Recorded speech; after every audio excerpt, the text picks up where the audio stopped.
Greetings and welcome. Thank you for coming. I'm glad you could be here today. Before we begin, please take a moment to hit those like and subscribe buttons, and maybe drop a comment if you feel so inclined. It all helps feed the hungry algorithm. And while you're at it, check us out over on Patreon. Lots of cool stuff going on over there. Okay, a shout out to my Tier 4 patrons, Russ of the Frozen North, Neo5AC, and Nick. Thank you very much. And now, on with the story. Time and Tide. A story by, well, me. Chapter 4. Cost. Part 2. As I ran, I cried. I sobbed. I had to get out of the city, to hide. That was my only conscious thought as I wound my way through the city. I spent as much time hiding as I did running. I had no desire to be seen, especially by Imperial troops. There were a couple of spots where we used to be able to sneak out during the siege to pilfer food. 2 of these spots were in what were now very public places, too much chance of being seen. The third was in the process of being built over. When I got to the last one, there were several soldiers standing nearby. I hid in an abandoned building nearby for over an hour for an opportunity. I had been beginning to reconsider my options, fearing that they were never going to leave, when they all apparently realized that they had pressing business elsewhere, probably lunch. I poked my head out, and seeing no one, dashed out and through the hole in the wall. As soon as I was clear of the wall, I sprinted for the hills heading down the coast. I ran until my lungs were on fire. I ran until my legs felt like jelly. I ran until my mind screamed in agony and begged me to stop. And then I ran a little more. Finally, I collapsed in a heap and just lay there sobbing for what seemed like hours. I could not believe the injustice of it all. If I stayed, I would be taken across the ocean as a slave. If I chose to flee, where could I flee to? Either way, Katai was lost to me. For the first time in my life, I was frozen in terror and indecision. Waves of panic rolled over me, and I was utterly lost and alone. A couple of times there, my thoughts drifted towards ending my existence, but I had been down that road before and knew where it led. Eventually, I managed to get some form of grip on myself and attempted to think. And think. And got nothing. Every idea I could come up with was impossible or otherwise doomed to fail. There was no hope. At long last, in desperation, I thought to invoke the aid of the gods themselves. I looked up at an indistinct form in the distance and wiped my eyes. When I looked again, the island of Iulia stood off in the water about a mile out. A cold knot formed in my stomach. I could not believe that I was even considering such a thing. It would be deliberate defiance of the law of the gods, but it was also my only hope. I looked up and saw that the sun would be down in about an hour. If the gods didn't strike me down, I would be swimming home across a mile of open water in the dark. I made my way down the beach and cautiously looked around. Seeing no one, I took off my clothes and hid them behind some bushes. I figured that a swimmer wouldn't be seen from the city, but I was wary that someone might be out looking for me. I slipped into the water and began to swim. It was a long way, and I began to fear that I had made a terrible mistake in thinking that I could make it when I looked up into the gathering night and realized that I was almost there. My muscles were on fire and screaming when I sprinted the last few desperate strokes and crawled my way up onto the shore of the Forbidden Isle. I lay there shivering from exhaustion and quaking in fear. I now lay where only the gods and the high priest were allowed to set foot. I felt as though I might be struck down at any moment, and so would anyone who tried to follow me. I lay there until after full dark, waiting to die for my sin. But no death came for me. No lightning bolt from the heavens, no horrible demons rose to devour my soul as they devoured my body. I finally gathered my courage and stumbled down the beach to the temple. Even in the near absolute darkness of the night, the temple was easy to find. A light burned inside, which illuminated the doorway. I approached the ancient building cautiously, wondering what the source of the light might be. If there was anyone else here, then I was truly doomed. The gods would not have to slay me. The priests or the imperial soldiers would do it for them. I was a young girl, alone, weak and naked. If I were not alone on the island, I would not be able to put up any kind of a fight. I crept up to the open doorway and listened. I listened for many long minutes and heard nothing.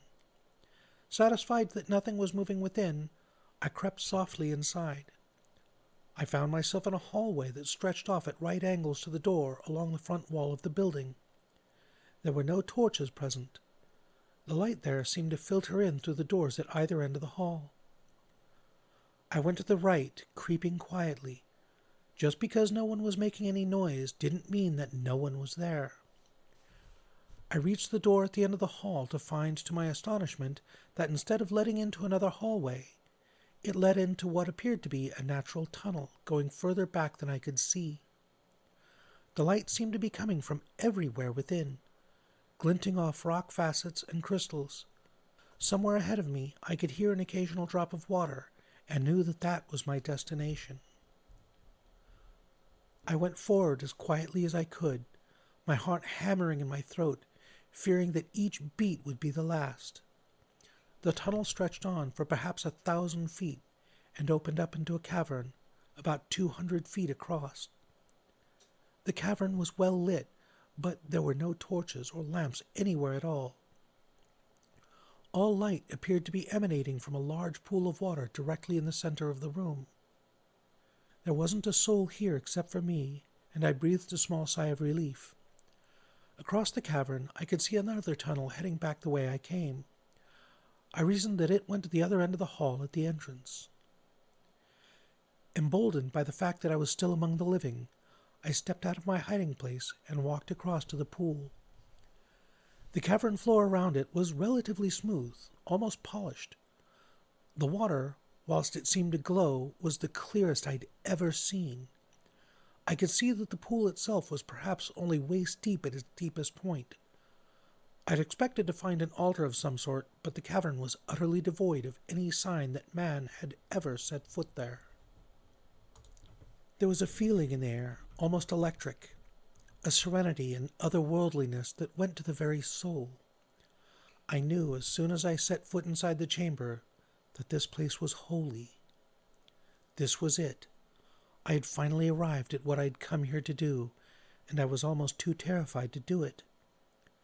I stepped up to the water's edge and said, "Gods, forgive me," and stepped into the pool.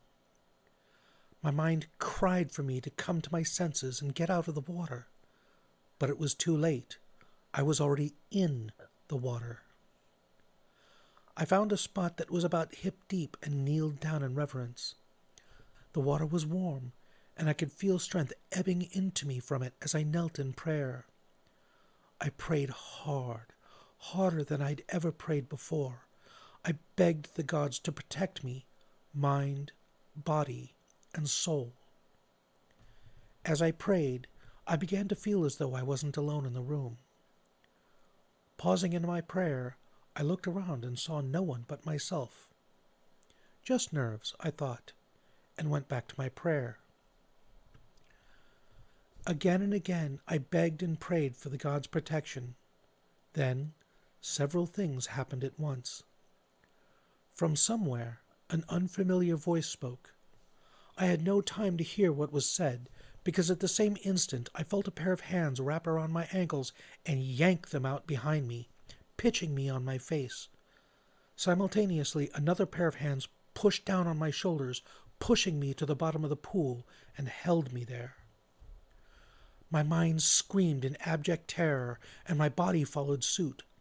I thrashed and twisted against my unseen attackers, but I was fighting a grip of iron. Suddenly, my wrists were grabbed and my arms pulled out to my sides. A crushing weight settled on my back, driving the last bit of air from my lungs. My mind was frozen in fear and my body burned from lack of oxygen. I wish I could tell you that drowning was a quick death, but that would be a lie.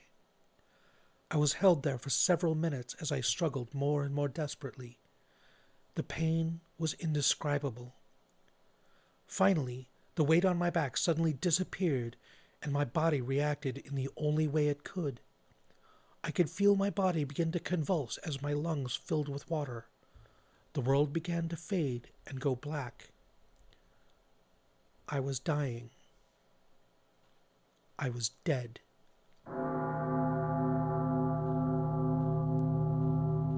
A bell tolled in the darkness, deep and low, as if the sound were coming from across a vast distance. Around me was nothing, a void.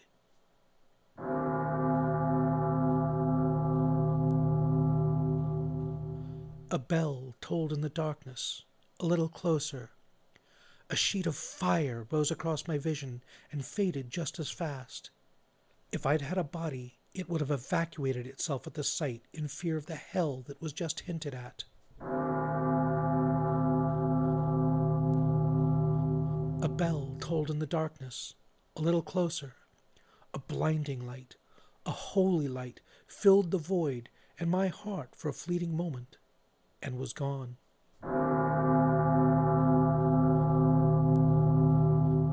A bell tolled in the darkness, closer still. A shape, a symbol, vast in size, took form before me, made of fire and holy light. It looked like a stretched figure 8 laid on its side. Then it too faded from view. A bell tolled in the darkness, much closer. The image reappeared, only closer. I could see that there was something, a shape at the nexus of the symbol. Then it faded again. A bell tolled in the darkness, deafeningly. The image reappeared, much closer. I could feel the heat from the fire and the light. The shape at the nexus was a figure, a person. With a shock of recognition, I realized that the person was me.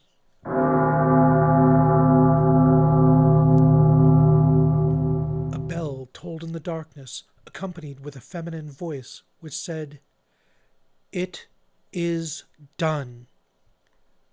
My eyes snapped open. I was alive. I was free. Still in a state of horror, I clawed my way to the surface. I stood up at the edge of the pool and vomited water by the lungful. I lay on the edge, coughing and gagging and crying for a while as my mind retreated into the darkness. I don't know which scared me more, the fact that I had died or the fact that I was alive.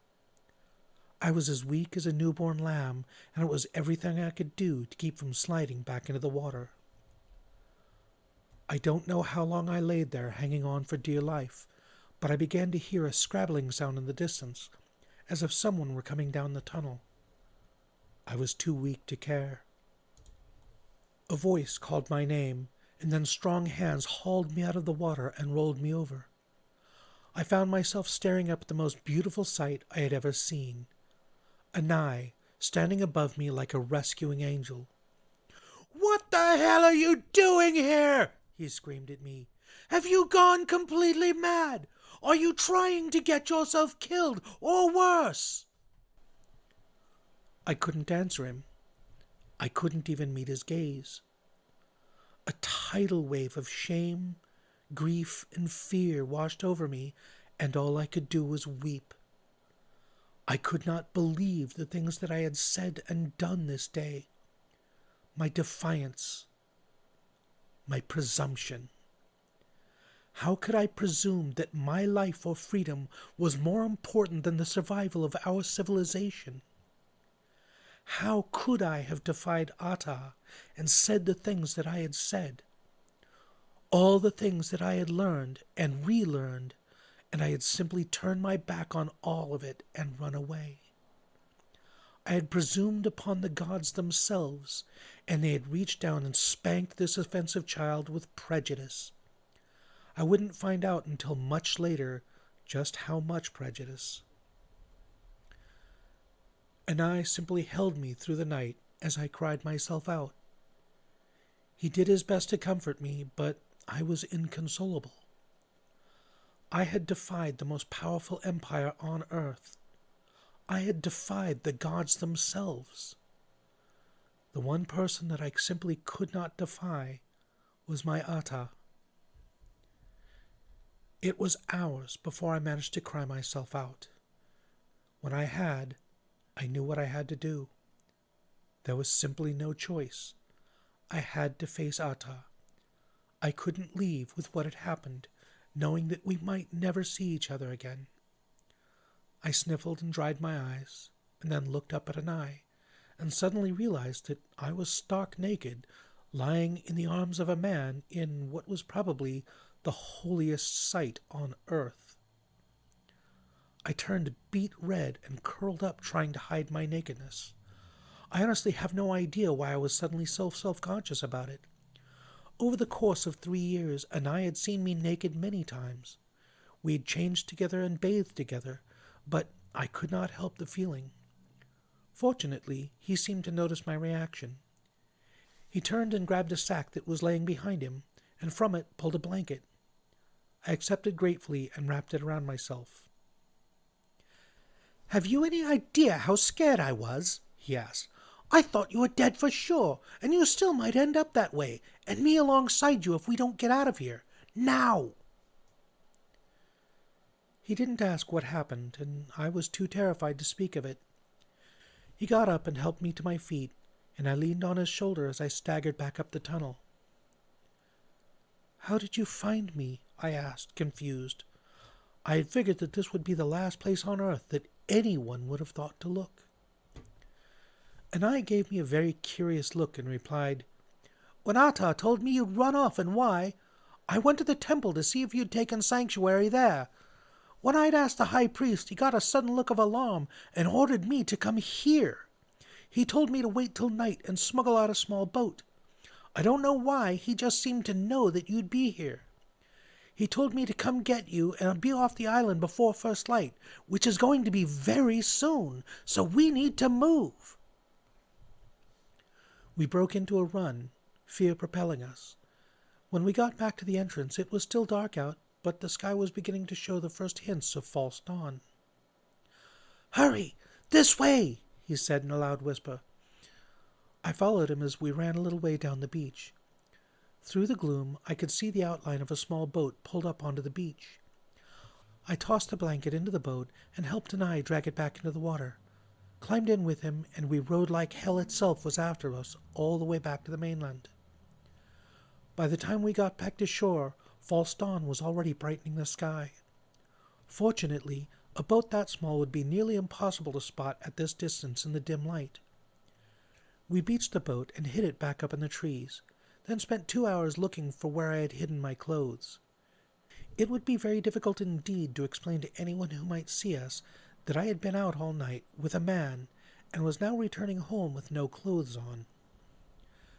When we found them and I'd dressed, we headed back to the city. It was about an hour before midday when we slipped onto the road and approached the main gate.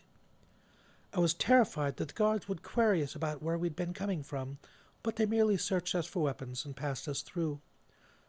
I had never been searched before, and I felt that the guard who patted me down took a little too much enjoyment in his work, but I didn't dare say anything about it. As we headed down the street, I felt like I needed to bathe. As we made our way across the city, I had a growing sense of apprehension. I dreaded facing Ata again after the things that I had said. Each step I took closer to home got heavier and heavier.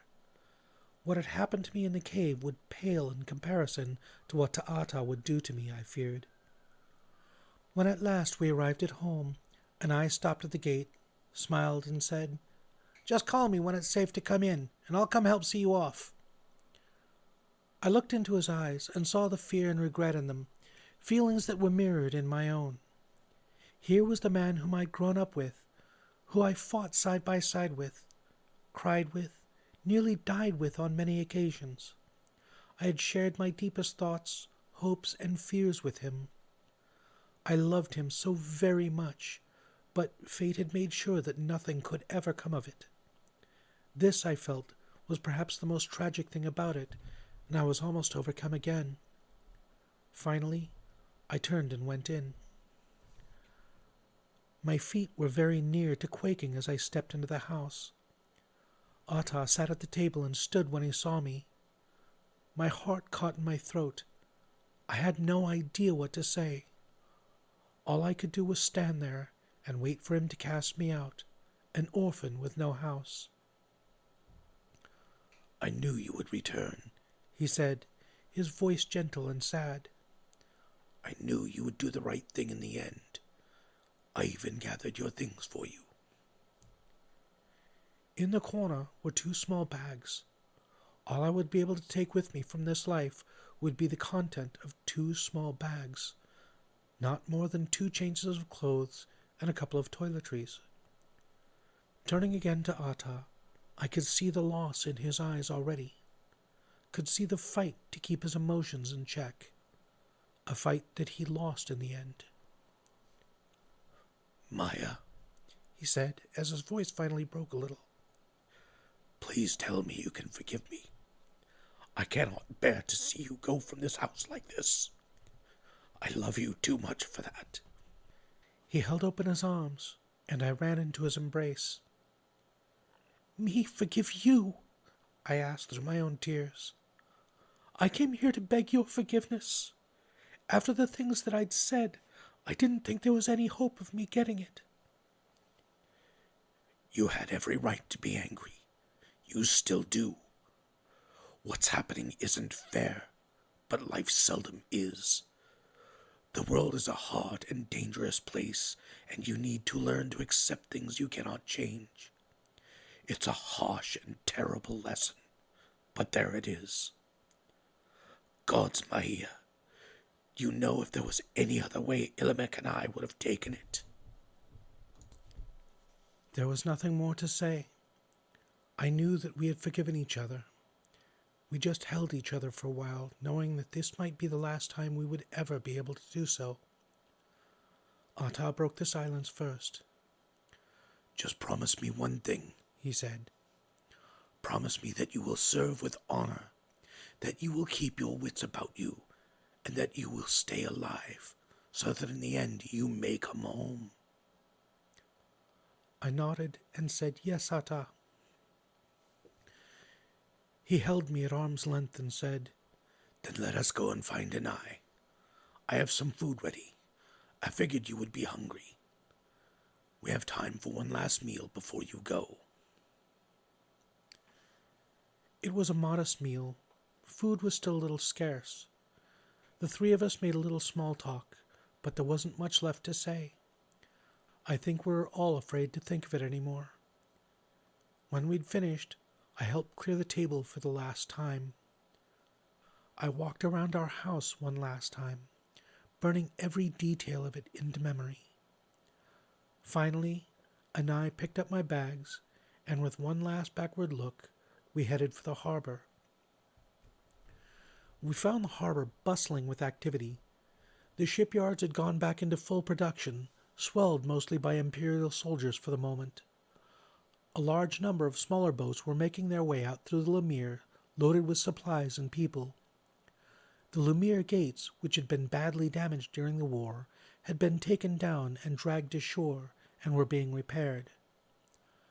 I looked out through the open sea gate and saw the most incredible thing I had ever seen in my life. The ship was positively massive. It was the largest moving object ever created by the hand of man. It was so mind-bogglingly huge that I could not see the entire length of it through the gates, but 2 of its masts could be seen over the top of the wall. The docks were pandemonium. Scores of people stood there crying and wailing as their loved ones were taken from them into slavery, while guards held back the crowd and made sure there were no incidents. Atta had me wait with Anai while he went and sought out the shoremaster to find out which boat I was to go on. As we waited for his return, we saw the high priest making his way to us. "Thank Loomis you found her," he said to Anai. Then turning to me, he paused and stared for a moment. A look of infinite sadness came over him.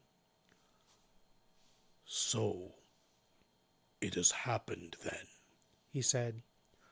"Just as I saw it. You have been touched by the gods themselves, Maia. Though for good or ill, I do not know. I only know that you have a great destiny before you. You will know great joy and greater sorrow." Anai gave me a very confused look, but I tried to pretend to be just as confused as he was. I hadn't told him what had happened to me on the island just before he had found me. I was terrified of it enough myself. I didn't wish to scare him. The high priest took my head in his hands, said a benediction, and kissed my forehead. "There are 16 going, including yourself," he said. "You will be the oldest and chiefest amongst them. They will look to you for guidance and protection during the voyage. You must rise to the occasion, just as you rose to it during the war." I bowed my head under the weight of this further responsibility. "Yes, Teata," I said. He smiled sadly and said, "May Loomis shelter you and give you peace, Maia. I shall pray every day for your safe return." With that, he turned and made his way back down the docks, looking for other souls that needed his services. Atta returned and led us to a boat that was loading further down the pier. When he got there, he stopped and turned to face me. He reached into his robe and pulled out a long golden tube. My eyes filled with tears again as he handed my telescope to me. "I think you can get away with taking this with you," he said through his own tears. "Remember what I taught you, and maybe someday this will help you find your way home. Gods, I love you, Maia. You look so much like your ama. Maybe this would have been easier on you if you had grown to be like her. Instead, you wound up just like me, a warrior. I should have made sure you stayed home and learned the ways of the hearth, not the ways of the world." "I love you, Atta." It was all that I could bear to say to him. I turned to Anai and said, "You take care of him." There was so much more that I wanted to say to them, but couldn't get the words out around the lump in my throat. Finally, I pulled them both into an embrace and hugged them until I thought I would break them, then turned wordlessly and climbed into the boat. When I found a seat and turned to look back, they were gone. My heart broke. I had imagined them watching me until my boat reached the ship and I disappeared from sight. I cried silently for a while as more cargo was loaded. Eventually, the boat was fully loaded and we cast off, the oarsmen pushing away from the pier and rowing for the Lumiere. There were 6 other boats in front of us loaded up with supplies and children. As we approached the sea gate, I heard people yelling from atop the wall. I looked up, and there were Atta and Anai standing there in the middle of the throng, yelling my name. When Atta had last sailed through the Lumiere with the fleet, I had stood up there with the families of the sailors and showered them with flowers as a blessing of safe voyage. Now Atta and Anai stood there raining flowers down upon me. As we passed under the gate, I stood there waving, etching that last look at their faces into my memory.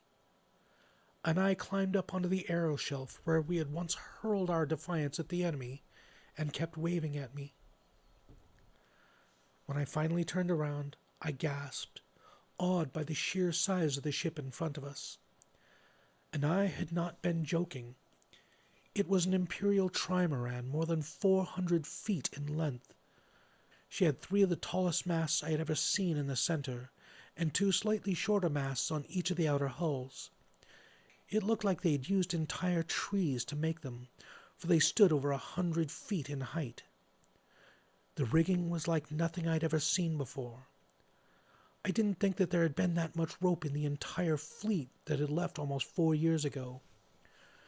Just due to her sheer length, her sides were higher than any ship I had ever even heard of. On all other Imperial vessels I had seen, the 3 hulls were joined in such a way that the 2 outer ones could be detached and used independently if necessary.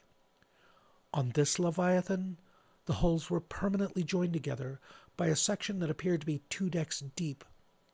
She was heavily armed, bearing a huge deck-mounted crossbow on the bow of each hull and on the stern of the 2 outer ones. As we approached, I could see many rope ladders hanging over the side. There were several other boats still unloading there, but we appeared to be the last ones coming. When a spot finally opened up, we pulled up to one of these ladders, and the boatmaster told me to go up. This was it. My life as a slave was about to begin. I tied my bags together and slung them over my shoulder, tucked my telescope into my belt, and climbed up to the deck. It was like an alien world on the ship. I had been on ships before, but nothing like this. In addition to the literal miles of rope, every square inch of the ship was smooth and polished. There were hundreds of people on board, people of every nationality I'd ever heard of, and even more that I hadn't. The place was a beehive of activity. Nearly everyone was helping unloading the boats and getting the cargo stowed. A large man with dark brown skin came up to me and rattled off something in a language that I'd never heard before, and pointed to an area on the deck where the other slaves were being gathered. I couldn't understand his words, but I got the idea of what he was trying to tell me. I went over to the gathering area. I took a head count and saw that I was the last one to arrive. Most of the others were small children, 8 to 10 years old. There were only 3 of us that were in our teens. A girl I recognized as being one of my sister's friends, and a tall boy who looked to have just hit his teens. We were more or less ignored as the ship was being loaded. Occasionally, we would have to scurry out of the way of sailors running about on the deck carrying out their tasks. At some length, the loading was completed, and all the boats returned to the city. A loud command was given in Atlantean, and many men suddenly ran below decks, while many others ran to a large wheel on the forward mast. They took long poles out of a large box nearby and inserted them into holes in the sides of the wheel, then gathered in groups of 5 on each pole. Another command was shouted from the very back of the ship, and the men started turning that great wheel, and as they worked, they sang a chant. I noticed a very thick rope began to wind itself around the wheel and followed it to the bow of the ship, where it disappeared over the side. They were hauling up the anchor stone. I looked to the stern to see where the commands were coming from, and I saw 2 men standing there. A man who appeared to be from Ngoro Tai was holding the rudder bar, while a large black man bellowed orders. At another loud shout from him, there was a scraping noise from below, and hundreds of oars were shipped out the sides of the hulls and dipped into the water. Finally, the anchor stone was hauled out of the water and secured. The large black man bellowed another command, and several hundred oars began carving into the water to the beat of the drum below decks. The great ship began to move. When we got about a mile out to sea, the wind picked up. Another command was bellowed, and most of the men on deck scrambled up the rope ladders into the rigging. They went up and along the spars as if they had been born in them, and began untying and unfurling the massive sails. I had never seen so much canvas in my entire life. The men on deck sang as they heaved on lines, pulling some sails up, dropping others. The thousands of square feet of canvas began to fill with the wind, and the great ship began to pick up speed. Another shout, and the oars were pulled in and stowed. All around us, men began to sing as they worked. The 16 of us stood and watched as Katai shrank behind us, and ever so slowly sank beneath the horizon. I wept bitterly, and I was not alone. When at last I had cried myself out, I turned my face to the opposite horizon. to the future that awaited us. I vowed never to cry again. My God, if only it were that simple. So many times I've wished that I could give all the days I've had from there till now just for one glimpse of my childhood home, long since lost beneath the waves. But it was not to be. I never laid eyes on my beloved Katai again. Good morning, good afternoon, and good evening. I am the Casual Death Worlder, your host, and this has been the conclusion of Time and Tide Chapter 4. Actually, it's the conclusion of Time and Tide as it's written so far. I hope you enjoyed listening to it as much as I enjoyed bringing it to you. If you did, please go ahead and hit those like and subscribe buttons and drop us a comment down below. And starting next week, we will be beginning Deathworld Origins. Stick around, this should be cool. Okay, as always, a huge shout out to my editor, Gregor. Thank you very much, buddy. I could never do this without you. And another huge shout out to the all of 2 guys that appeared to actually enjoy this story as it's written so far. You're the only reason that I actually continued it this far.